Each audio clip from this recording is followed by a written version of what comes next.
the fleeting memory of a time long forgotten. A table shared with peers of hearts alike. Lost to the river of time are days long forgotten. Yet, burdened to carry those memories are the ones who stand above all others. He who bears the weight of memory is destined to shoulder the burden of truth.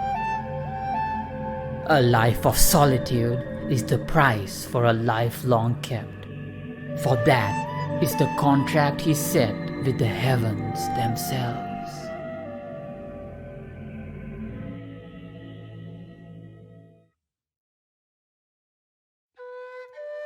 It is unknown as to exactly when Morax obtained his seat as one of the 7 Archons of Teyvat. It is estimated to be sometime between 2000 and 3700 years ago, as the Archon War had ended in the former, and the latter was when Liyue was established by Morax, at which point he was not yet the Lord of Geo.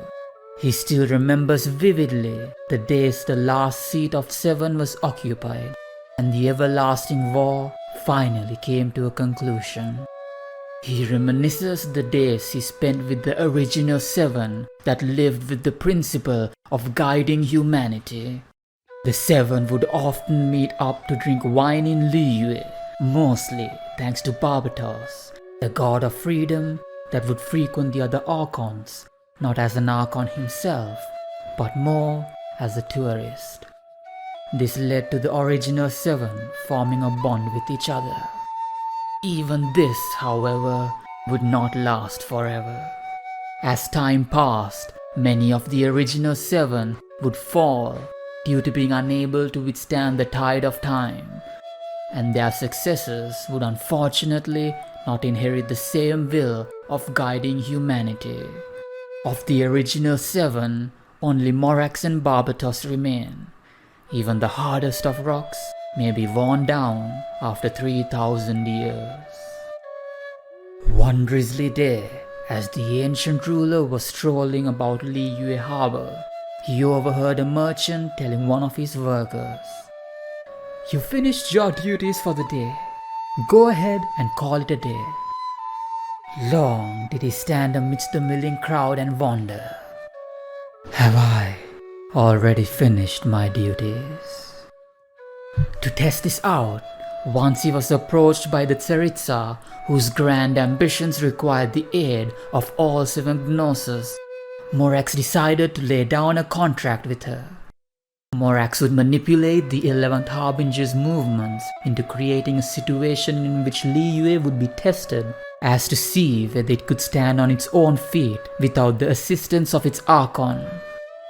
Thus, he faked his death and took on the mortal vessel of Zhong Li. The name Zhong Li is made up of the 2 Chinese characters, of which the one representing Zhong means clock, and the one that represents Li can be interpreted as leaving. As such, the mortal name chosen by Morax can be interpreted as time of departure, thereby representing the will of the former Lord of Geo to step down as the Archon of Liyue.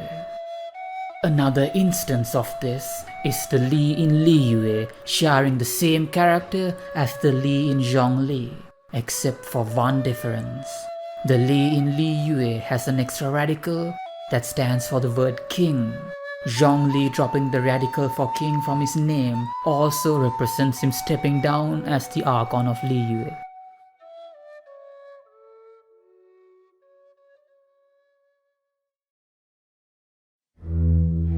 One interesting and almost comedic fact regarding Morax's life as Zhong Li is his constant lack of personal funds. This can be seen as very ironic, as all the currency used in Teyvat has not only been named after him, but was also created by him during his time as the Lord of Geo. Him stepping down as the Archon of Geo does bring to existence a future economic crisis, as there is no longer a source of Mora in the world. Mora a seemingly unrenewable resource, is now at the risk of running out, as it seems to be usable as a form of catalyst when upgrading weapons, artifacts, and many other things. For a more in-depth look into this issue, go check out the video game theory did on Genshin Impact not too long ago. Despite his identity as the Geo Archon being kept undisclosed, Zhong Li garners great respect from the people of Liyue due to his abundant knowledge and immense generosity. In a city as bustling as Liyue, where merchants hesitate not to raise the prices of products for the sake of profit, Zhong Li is seen as a unique existence, as he buys anything he takes fancy to with no attempt to lower the price, even if it seems a scam at first glance. Though many attribute this to the fact that he relies on others, such as Tartaglia, the 11th Harbinger of the Fatui, and Hu Tao, the director of the Wangshan funeral parlor, to cover for his financial expenses.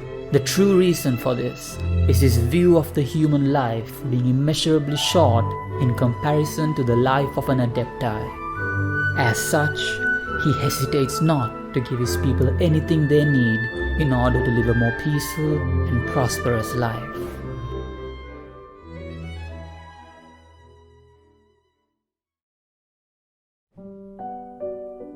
A near immortal being he may be, but even he cannot go against the natural order of the world. In order to gain something, one must be willing to forsake something of equal value.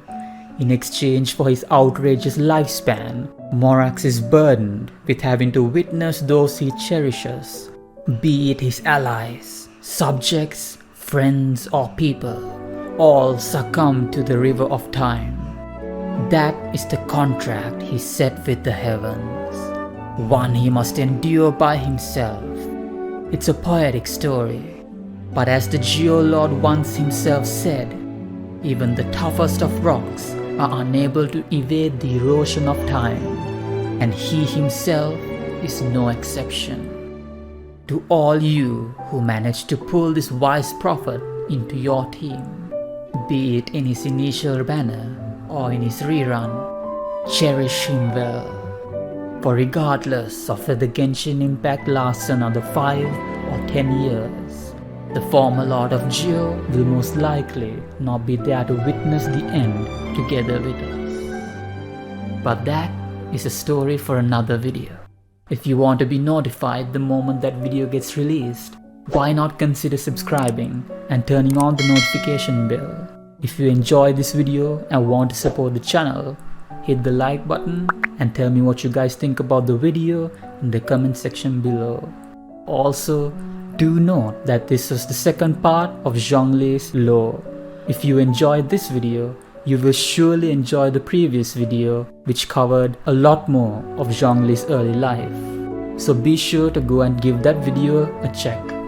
And with that, I come to the conclusion of this video. I'll see you guys later.